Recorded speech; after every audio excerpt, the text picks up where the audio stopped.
ठीक है, शुरू करते हैं। तो जरा मुझे ये बताइए कि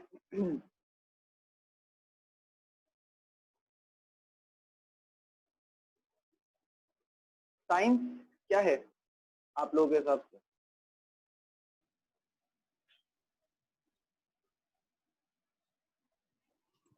व्हाट इज साइंस?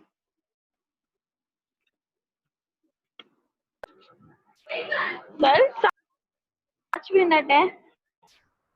क्या क्या पूछ रहे हैं सर?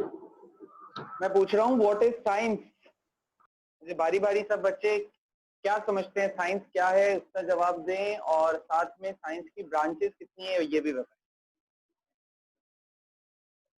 सर आपकी आवाज बहुत हल्की आ रही है, थोड़ा तेज बोल लें। बेटा माइक मुंह पे लगा कर बैठा हुआ हूँ अभी तो फिलहाल। तुम हैंड फ्री यूज कर रही हो? सर यस आप सर।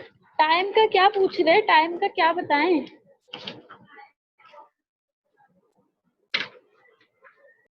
सवाल रिपीट कर रहा हूँ, साइंस क्या है ये बताएंगे आप, और उसकी कितनी ब्रांचेस हैं ये बताएंगे आप। सबसे पहले ये सवाल का जवाब कौन देना चाहेगा? देना सबको है बारी बारी। सबसे पहले कौन देना चाहेगा? सर मैं दूं। हाँ दानिया बोलो। Science basically study of nature है, मतलब कि नेचर के बारे में पढ़ना, ठीक है, उसके बारे में जानना। सही है। और इसकी अगर हम इसे डिवाइड करें तो 2 ब्रांचेस बनेंगी, जैसे कि सोशल साइंसेस और physical sciences. Social science good. बोलो बोलो बोलो, सही है। सोशल साइंसेस के अंदर हम उन सब्जेक्ट्स को ले सकते हैं जैसे कि जो हमारे उसमें रिलेटेड है, जैसे इंग्लिश, उर्दू वगैरह, हिस्ट्री या फिलॉसफी वगैरह। और जबकि फिजिकल में उन चीज़ों को जिनको हम एक्सपेरिमेंटली करते हों, जैसे कि केमिस्ट्री, फिजिक्स, बायोलॉजी, मैथमेटिक्स वगैरह। सही है। मैंने मेरे ख्याल से फर्स्ट ईयर के स्टार्ट में इस बारे में बात की थी। जी सर, की थी, हम्म पूछा था तब भी। हाँ, इसीलिए तुमने एग्जैक्ट वही बताया जो फर्स्ट ईयर में बताया गया था। गुड, अच्छा लगा मुझे कि तुम्हें याद है। अब मुझे ये याद नहीं कि उस वक्त क्लास में हमारे साथ कौन कौन था, ये याद है तुम्हें दानिया?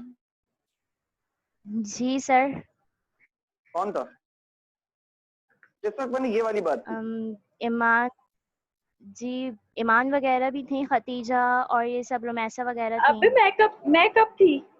शुरू की क्लास में थी, जब शुरू सर ने मैंने आपसे पूछा था ये। सर मैं भी थी, सर लिखवाया था सर आपने। मैं खतीजा भी थी। सर मैंने ये बताया था आपको, ये वाली बात तो मुझे भी पता थी। साइंस ईमान तुम लड़ो नहीं दूसरों से, वो सही कह रही है, तुम थी। चलो सही है। अच्छा, यानी कि इस वाली बात को तो फिर करना बेकार हो जाएगा आप लोगों से, क्योंकि अच्छे खासे बच्चों को इस बारे में नॉलेज है। आप लोग फर्स्ट जी ईयर की सर। क्लास में थे, तो मैं जस्ट एक क्विकली बात करते हुए आगे चलूंगा। फिर मेरे ख्याल से फिर तो केमिस्ट्री की डेफिनेशन भी 4 पॉइंट्स में बड़ी तरीके से वाज़ेह भी होगी आप लोगों को, जो मैंने करवाई थी आप लोगों को जब मैं खुद पढ़ा रहा था फर्स्ट ईयर में। तो इसलिए उसके ऊपर इतनी ज्यादा बात अभी बनती नहीं है, ऑलरेडी आप लोग जानते ही हैं।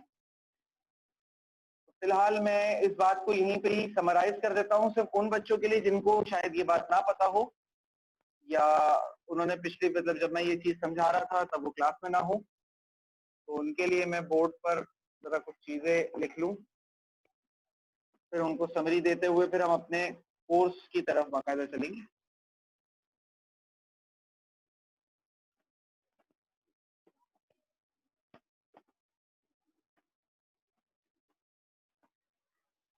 ठीक है बेटा, तो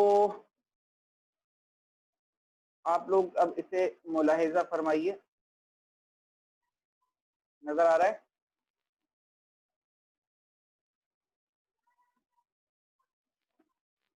बोर्ड क्लियर है बेटा सबको? जी सर। ठीक है। अच्छा, तो मैं बातों को जस्ट क्विक एक रिव्यू देता हुआ आगे बढ़ जाऊंगा ताकि टाइम फिर ज्यादा ना लगे। तो साइंस हमारे पास क्या है? Science is study of nature, या साइंस इज जस्ट नॉलेज? मैं तो यही कहूंगा कि साइंस स्टडी ऑफ नेचर या नॉलेज है, यानी कि जिस किसी भी चीज के बारे में पढ़ते हो या पढ़ रहे हो, बस वो चीज साइंस है। साइंस की दो ब्रांचेस होती हैं, सोशल साइंस और फिजिकल साइंस। सोशल साइंस में कौन सी ब्रांचेस आती हैं वो उसके नीचे लिखा हुआ है, और फिजिकल साइंस के नीचे कौन कौन सी ब्रांचेस आती हैं वो उसके नीचे लिखा हुआ है। हम अमूमी तौर पर फिजिकल साइंस की ब्रांचेस को ही साइंस समझते हैं। सोशल साइंस की जो चीजें हैं उनको हम साइंस नहीं समझते। उसकी वजह यह है कि हमारी स्कूल वाली बाजी ने फिजिकल साइंस की जो ब्रांचेस है ना, chemistry, physics, maths, biology, geology, ये सब, इनको तो साइंस कहा होता है, लेकिन हमारी स्कूल की बाजी ने कभी भी उर्दू, इंग्लिश, हिस्ट्री, इस्लामियत साइंस है ये बताया नहीं होता, इसलिए हम उसे साइंस मानते नहीं, लेकिन वो सब साइंस है। ये बात याद रखो कि जिस चीज की भी नॉलेज की बात हो रही है, किसी भी चीज की नॉलेज की अगर बात हो रही है साइंस में, तो वो दुनिया में, तो फिर वो साइंस है। किसी को इसकी इन डेप्थ जाना हो, सोशल साइंस में सर समझ नहीं आ रहा कि ये कैसे हो सकता है ये वो, अगर इन डेप्थ जाना हो तो आप मुझसे पर्सनली क्वेश्चन कर लीजिएगा, मैं आप लोगों को पर्सनली एग्जांपल देकर समझा दूंगा कि इन डेप्थ ये किस तरीके से ये चीज प्रूवन है कि सोशल साइंसेज भी साइंस का हिस्सा ही। आ जाते हैं हम अपनी अगली बात की तरफ कि केमिस्ट्री क्या है भाई। केमिस्ट्री जो है वो साइंस की एक ब्रांच है, फिजिकल साइंस, और उस फिजिकल साइंस की एक ब्रांच है केमिस्ट्री। केमिस्ट्री में हम क्या पढ़ते हैं? केमिस्ट्री में हम मैटर के बारे में पढ़ते हैं। अच्छा, मैटर के बारे में क्या पढ़ते हैं? अच्छा, पहले ये जान लेते हैं कि मैटर क्या है। कोई मुझे बताएगा मैटर क्या होता है?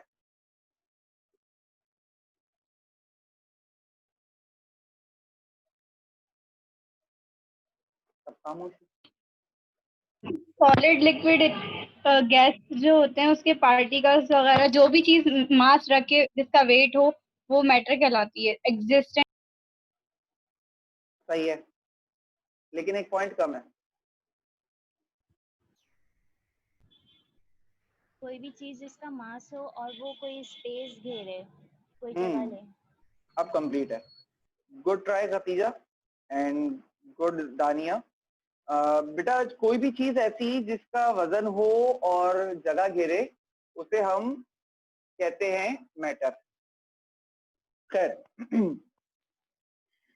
तो ये एक टेबल है जिससे हम बात को समझ सकते हैं, तमाम कौन सी चीज किससे लिंक करती है उसके हिसाब से। तो केमिस्ट्री में हम क्या पढ़ते हैं? वही केमिस्ट्री में हम मैटर के बारे में पढ़ते हैं, और मैटर के बारे में क्या पढ़ते हैं? मैटर के बारे में बेटा चार चीजें पढ़ते हैं, स्ट्रक्चर, प्रॉपर्टीज, कॉम्पोजिशन और चेंजेस। ठीक है, अब ये चारों चीजें क्या हैं ये आपको वाज़ेह तौर पर पता भी है। मैटर के अंदर आने वाला चेंज, मैटर का कॉम्पोजिशन यानी कोई भी मैटर कैसे और क्यों बना हुआ है, मैटर की प्रॉपर्टीज यानी कि वो दिखने में कैसा है, खाने में कैसा है, रंग कैसा है, टेस्ट कैसा है, स्ट्रक्चर वो मैटर नजर कैसा आ रहा है, ये सारी चीजें मैटर के बारे में जब भी पढ़ी जाएंगी तो फिर वो केमिस्ट्री की स्टडी हो रही होगी वहां पर। ठीक है,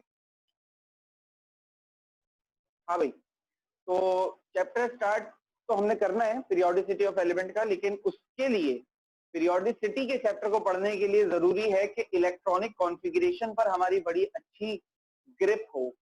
मुझे याद है मैंने जब चैप्टर 3 में आप लोगों को पढ़ा रहा था, माशाल्लाह सारे स्टूडेंट्स ही पुराने हैं, तो सबको ही मैंने 50-50 एटम्स की इलेक्ट्रॉनिक कॉन्फ़िगरेशन करवाई थी, मुझे याद है। ऐसा ही है?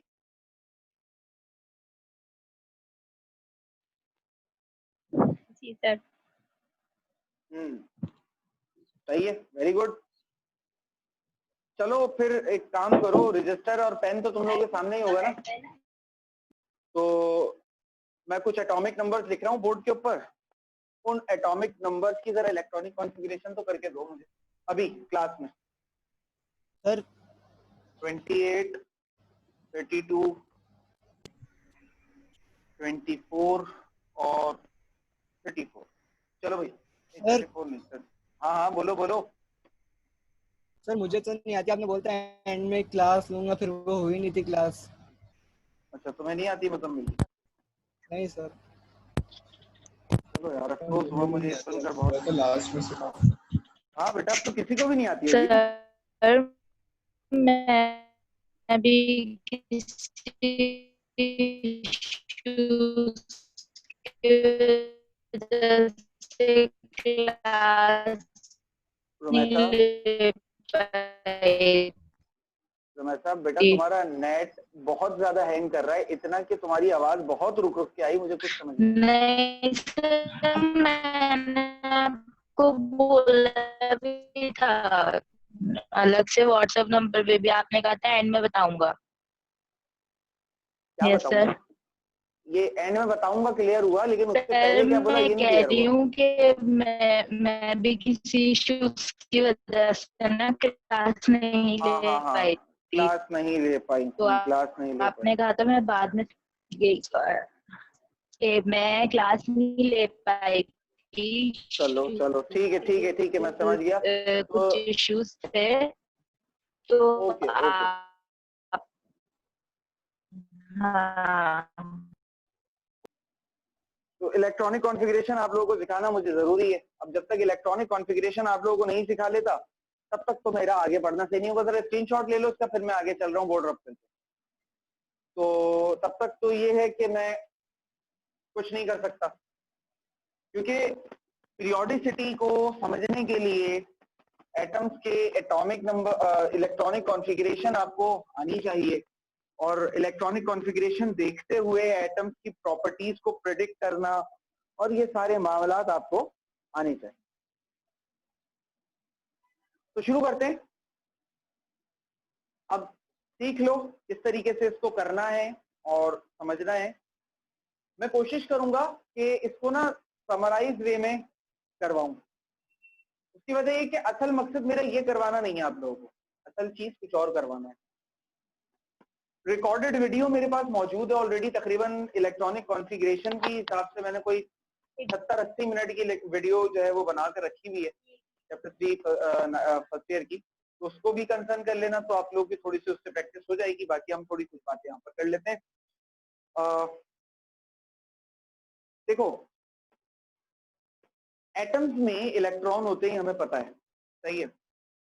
वो इलेक्ट्रॉन्स होते हैं शेल में, मतलब अगर मैं किसी एक एटम की बात करूं, मिसाल के तौर पे न्यूक्लियस है, तो न्यूक्लियस के अराउंड जो शेल्स होते हैं, इन शेल्स में यहाँ पर, यानी यहाँ पर इलेक्ट्रॉन्स का वजूद मिलता है। यहाँ इन जगहों पर इलेक्ट्रॉन्स होते हैं, ठीक है, इन शेल्स में इलेक्ट्रॉन्स होते हैं, सही।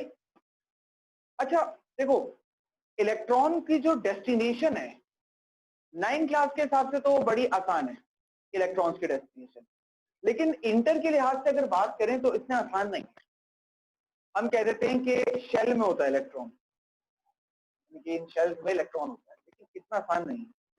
इसको ऐसे समझो कि आपका जैसे एक शहर है कराची, आप कहाँ रहते हैं? आप कराची में रहते हैं, आप सारे स्टूडेंट शरीफाबाद के हैं। अब आपसे पूछा जाए कि आपका मोहल्ला कौन सा है? कराची तो इतना बड़ा है, तो पूरे कराची में क्या, पूरा ऐसा तो नहीं कि पूरे कराची में रहते एक दिन सर इधर गुजारते हैं, एक दिन बराबर वाले घर में गुजारते हैं, फिर एक दिन उसके बराबर वाले घर में गुजारते हैं। इतना बड़ा शहर है, ऐसा तो नहीं करते।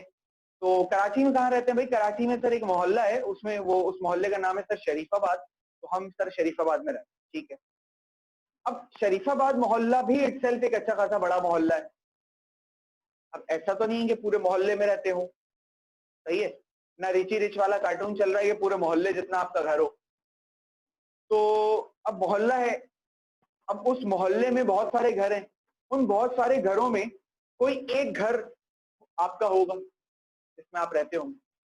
तो यानी कि आपके जो एड्रेस है, उस एड्रेस में मुख्तलिफ लेवल्स हैं, शहर, मोहल्ला, मोहल्ले के बाद आपका वो घर जहां एग्जैक्टली आपका वजूद मिलता है, जहां पर आप पाए जाते हैं, जहां पर आप रहते हैं, ठीक है।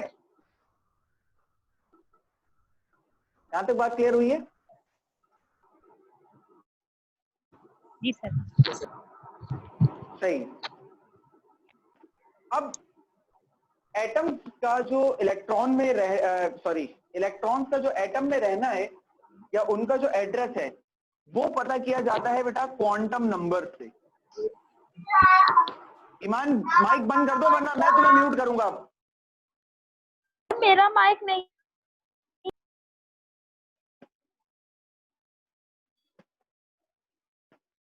पीछे से बच्चे चीख रहे होते हैं और मेरे कानों में आवाज आ रही होती है। सर मेरे घर में अब बच्चे नहीं है, सब छत पे चले गए, पता नहीं कौन है, मेरा माइक नहीं है ये। अच्छा चलो ठीक है। तो क्वांटम नंबर, जैसे आपके घर का एक एड्रेस होता है, उस एड्रेस में आपका मोहल्ला, आपका मकान नंबर और आपके शहर का नाम सब लिखा हुआ होता है, वैसे ही एटम में जब इलेक्ट्रॉन का एड्रेस बताया जाता है तो वो भी एक कंप्लीट एड्रेस बताया जाता है, और वो complete address basically quantum number कहलाता है। 4 तरह के क्वांटम नंबर्स होते हैं आपके पास। पहला क्वांटम नंबर होता है प्रिंसिपल क्वांटम नंबर, दूसरा होता है अजीमुथल क्वांटम नंबर, तीसरा होता है मैग्नेटिक क्वांटम नंबर, चौथा स्पिन क्वांटम नंबर, और चौथा होता है स्पिन क्वांटम नंबर। ये 4 क्वांटम नंबर्स होते हैं जिनसे आप इलेक्ट्रॉन के एड्रेस को किसी भी एटम में बताते हैं। अब बारी बारी देखते हैं कि कौन सा क्वांटम नंबर क्या चीज बताता है और कौन से क्वांटम नंबर का काम क्या होता है। देखो, ये जो एटम में इलेक्ट्रॉन आपको बताया जाता है ना कि एटम में इलेक्ट्रॉन होता है कहाँ, शेल के अंदर। ये जो शेल होता है, ये शेल एक शहर की तरह है। ये शेल जो है एक शहर की तरह है। जैसे आपका शहर है कराची, पाकिस्तान में, और शहर है लाहौर, इस्लामाबाद, इस तरीके से ना। ये जो शेल हैं, ये क्या होते हैं, ये शेल जो है वो बेसिकली शहर का दर्जा रखते हैं, अगर इसको एग्जाम्पल में देखें। अब इन शेल्स में मोहल्ले होते हैं मुख्तलिफ। ये एक मोहल्ला है, ये एक मोहल्ला है, ये एक मोहल्ला है, ठीक है। अब मोहल्ले तो बहुत सारे होते हैं एक शहर के अंदर। अब हर मोहल्ले में घरों की तादाद होती है 8, 10, 15, 20, 100, 200, 400, 500, 600, 1000 घरों की तादाद भी होती है। तो ये एक मोहल्ला है। उस मोहल्ले में मिसाल के तौर पे ये एक मोहल्ला है, इस मोहल्ले में 4 घर हैं और इन 4 घरों में से एक घर में इलेक्ट्रॉन रहता है। तो यानी कि जब आप इलेक्ट्रॉन का एड्रेस बताते हैं तो आपको पहले आप शेल बताते हैं, शेल के बाद मोहल्ला बताते हैं, मोहल्ले के बाद वो घर बताते हैं जहां इलेक्ट्रॉन है असल। तो ये क्वांटम नंबर्स का काम भी बेसिकली ऐसे ही होता है, सही है। तो पहला जो क्वांटम नंबर है प्रिंसिपल क्वांटम नंबर।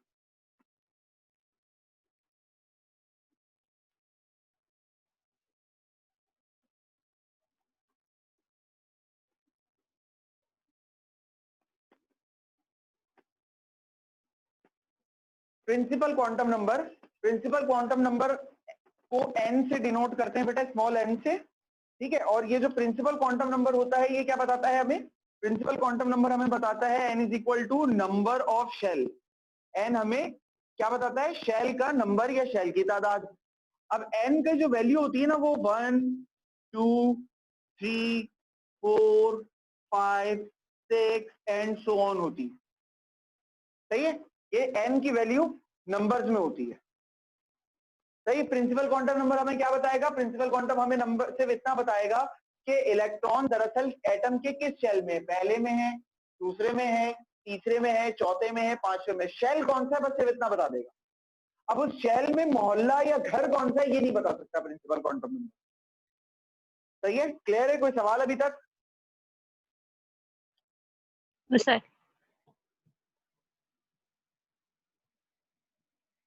बेटा कोई सवाल? नहीं सर। No sir.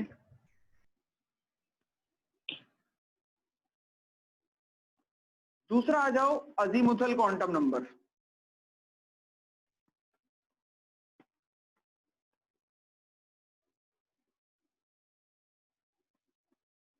इसको हम डिनोट करते हैं बेटा L से, अजीमुथल क्वांटम नंबर को। अच्छा, अजीमुथल क्वांटम नंबर हमें क्या बताता है, अजीमुथल क्वांटम नंबर जैसे प्रिंसिपल क्वांटम नंबर हमें शहर का नाम बता रहा है, वैसे अजीमुथल क्वांटम नंबर हमें यह बताता है कि उस शहर के किस इलाके या किस मोहल्ले में घर है इलेक्ट्रॉन का। प्रिंसिपल क्वांटम नंबर हमें शहर बता रहा है, अजीमुथल क्वांटम नंबर हमें वो इलाका या वो मोहल्ला बता रहा है जहां पर इलेक्ट्रॉन मौजूद है, ठीक है ना। अच्छा, अजीमुथल क्वांटम नंबर की वैल्यू हमेशा याद रखना कि L की वैल्यू n-1 होती है। L की वैल्यू क्या होती है, n-1 होती है। यानी कि अगर n फॉर एग्जाम्पल 1 है तो 1 - 1 L की वैल्यू क्या आ जाएगी, 0, ठीक है। अगर n की वैल्यू है 2 तो 2 - 1 L की वैल्यू क्या आ जाएगी 1। अगर N की वैल्यू 3 है यानी कि शेल नंबर 3 है तो L 3 माइनस 1 यानी कि L की वैल्यू क्या हो जाएगी 2। इसी तरीके से 4 अगर N है, सही है ना, प्रिंसिपल क्वांटम नंबर, तो 4 माइनस 1 L की वैल्यू क्या हो जाएगी 3। अच्छा, अब ये जो अजीमुथल क्वांटम नंबर होता है ना, ये azimuthal quantum number basically S, P, D और F, यानी कि मैक्सिमम किसी भी एटम के किसी भी शेल में ये चार जो है ना, ये चार आपके पास वो हो सकते हैं कि ऑर्बिटल्स, यानी कि ये चार मोहल्ले हो सकते हैं मैक्सिमम। इन चार मोहल्लों से ज्यादा नहीं हो सकते, सही है। मैक्सिमम कितने मोहल्ले होंगे? ये चार मोहल्ले होंगे, इन चार मोहल्लों से ज्यादा नहीं हो सकते। चार से कम हो सकते हैं, यानी कि 3 हो सकते हैं, 2 हो सकते हैं, 1 हो सकता है, लेकिन चार से ज्यादा कभी भी नहीं होंगे, ये बात याद रखनी है, सही है। अच्छा, इन चारों ये जो चार मोहल्ले हैं, इन चारों के अपने न्यूमेरिक वैल्यूज भी होती है, यानी कि S की वैल्यू होती है 0, P की वैल्यू होती है 1, T की वैल्यू होती है 2 और F की वैल्यू होती है 3, बस, सही है। तो हमें सिर्फ और सिर्फ अजीमुथल क्वांटम नंबर ये बता देगा। असल में जो क्वांटम नंबर है ना वो SPDF नहीं है, क्वांटम नंबर ये है 0, 1, 2, 3। तो अगर अजीमुथल क्वांटम नंबर हमें ये बताएगा कि किसी शेल के अंदर मोहल्ले कितने हैं, यानी कि अगर उसका अजीमुथल क्वांटम नंबर किसी शेल का 1 है फॉर एग्जांपल, तो उसके अंदर 2 मोहल्ले होंगे, कौन कौन सा? S होगा और P होगा। अगर किसी शेल का अजीमुथल क्वांटम नंबर 0 आया तो इसका मतलब सिर्फ उसमें एक ही मोहल्ला होगा और एक से ज्यादा नहीं होगा, यानी कि कौन सा मोहल्ला होगा? S वाला मोहल्ला होगा, बस। अगर किसी शेल का quantum number, azimuthal quantum number क्या आ गया? 2 आ गया, तो इसका मतलब उसके अंदर 3 मोहल्ले होंगे, कौन कौन सा? S, P और D। अगर किसी शेल का अजीमुथल क्वांटम नंबर 3 है तो इसका मतलब उसके अंदर टोटल 4 मोहल्ले होंगे, कौन कौन से मोहल्ले बेटा? S, P, D और F, ये 4 मोहल्ले होंगे। प्रिंसिपल क्वांटम नंबर शेल बताएगा, शेल पहला है, दूसरा है, तीसरा, चौथा, पांचवा कौन सा है। फिर प्रिंसिपल क्वांटम नंबर के बाद अजीमुथल क्वांटम नंबर आता है, वो ये बताता है कि उस शेल के किस मोहल्ले में इलेक्ट्रॉन है, सही है। यहां तक बात समझ में आ गई? कोई सवाल यहां तक? नहीं सर।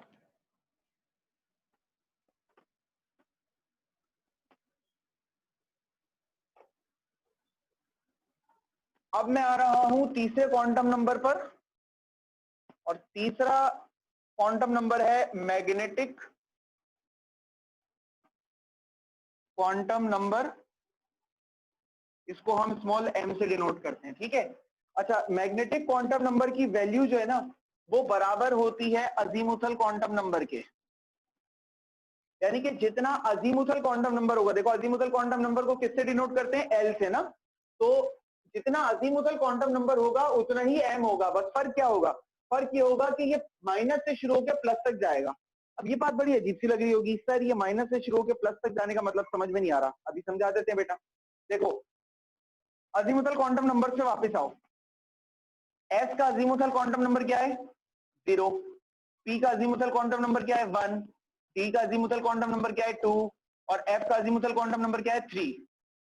अब मैग्नेटिक क्वांटम नंबर ये कहता है कि जितना अजीमुथल क्वांटम नंबर होगा उतना ही मैग्नेटिक क्वांटम नंबर होगा, बस फर्क ये होगा कि माइनस से शुरू करके प्लस तक जाना, यानी कि S को मान लो कि उसमें 1 है, S का मतलब है 1, बस ये फिलहाल मान लो, बाकियों को समझाऊंगा, बाकी समझ जाओगे तो खुद समझ में आएगा, ठीक है। अब P में देखो, P में अगर माइनस से चलना शुरू करो और प्लस तक जाओ तो P में 1 से P क्या है? 1 है ना, तो माइनस से शुरू करो, अगर -1 के बाद कौन आता है? 0, 0 के बाद कौन आता है? +1, ठीक है। माइनस से शुरू करके प्लस तक जाने का मतलब ये है। इसी तरीके से D पर आओ, तो कहां से शुरू करोगे?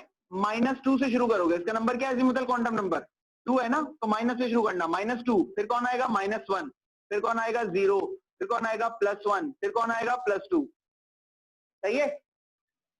इसी तरीके से अब F में आओ, तो कहां से शुरू होगा? 3 है ना, तो -3 से शुरू होगा, -3, -2, फिर -1, फिर 0, फिर +1, फिर +2, फिर +3, सही है। अब इससे हमें क्या पता चल रहा है, इससे हमें ये पता चल रहा है कि एस के मोहल्ले में, अगर मोहल्ला कौन सा है, एस वाला मोहल्ला है, तो उसमें सिर्फ एक घर होगा, एक से ज्यादा घर नहीं हो सकते। पी का जो मोहल्ला है, यानी कि पी का अजीमुथल क्वांटम नंबर अगर किसी का है, पी के मोहल्ले में कितने घर होंगे, 3 घर होंगे। डी के मोहल्ले में 5 घर होंगे। एफ के मोहल्ले में 7 घर होंगे। कैसे पता चल रहा है, देखो एक घर, और पी के मोहल्ले में मैंने बताया 3 घर, तो 1 2 3। डी के मोहल्ले में मैंने अभी बताया 5 घर, तो 1 2 3 4 5। एफ के मोहल्ले में मैंने अभी बताया कि 7 घर हैं, तो यानी कि 1 2 3 4 5 6 7। क्लियर हुई बात? Yes sir. कोई सवाल अभी तक? सर। पक्का? जी सर।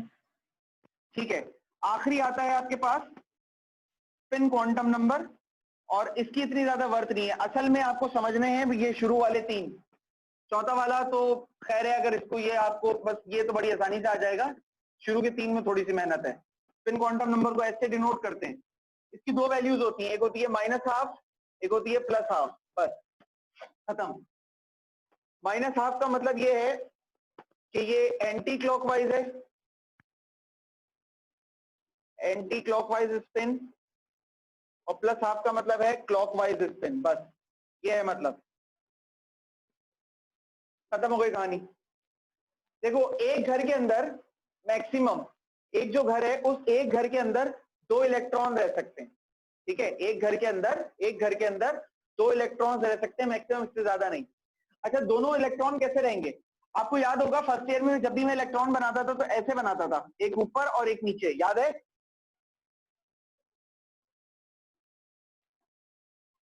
याद है बेटा? जी सर। तो ये जो ऊपर वाला था ये मैं इंडिकेट करता था क्लॉकवाइज को, और ये जो था इसको मैं इंडिकेट करता था एंटी क्लॉकवाइज को। यानी कि असल में होता क्या है बेटा, असलियत में ये जो एक शेल होता है ना, इस शेल में मिसाल के तौर पे 2 इलेक्ट्रॉन्स हैं, सही है, तो एक इलेक्ट्रॉन जो है वो क्लॉकवाइज रोटेट कर रहा होगा ऐसे, और दूसरा इलेक्ट्रॉन जो होगा ना वो एंटी क्लॉकवाइज रोटेट कर रहा होगा ऐसे।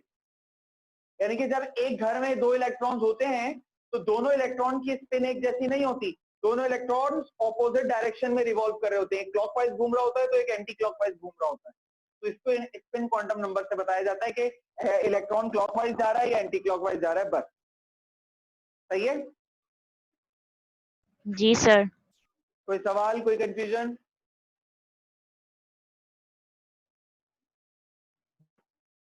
No sir. ठीक है, अब जब हम नो किसी एटम की इलेक्ट्रॉनिक कॉन्फ़िगरेशन करते हैं, ठीक है, जब हम किसी एटम की इलेक्ट्रॉनिक कॉन्फ़िगरेशन करते हैं तो हम इन्हीं बातों का ख्याल रखते हुए चलते हैं, ये सारे क्वांटम नंबर्स की ही बुनियाद पर करते हैं, सही है? अब इसके बाद हमें कुछ और बातें पढ़ना जरूरी है, लेकिन आज की क्लास में अब इतना ज्यादा टाइम बचा नहीं है, तो हम अपनी बात को फिलहाल यहीं रोक रहे हैं और इस बात को मजीद आगे लेकर अभी चलेंगे। आप इसका स्क्रीनशॉट ले लीजिएगा और इसको सोने से पहले रात में एक आध मरतबा दोबारा देख लीजिएगा, वरना जो आपकी शिकायत अभी थी ना कि सर वो भूल गए थोड़ा थोड़ा सा, तो वो जो भूलने वाला मसला है ना, वो इसलिए कि आप लोगों ने प्रैक्टिस उसकी जरा कम की है। लेकिन अब की बार मेरा वादा है आप लोगों से कि इतनी की प्रैक्टिस करवाने वाला हूं मैं कि आप लोगों को ये याद रहेगा कम से कम। पिछली बार मुझे याद है मैंने 50 एलिमेंट की इलेक्ट्रॉनिक कॉन्फ़िगरेशन करवाई थी ना आप लोगों से, कंफर्म कीजिएगा बेटा। जी सर। ठीक है, इस बार 118 करेंगे।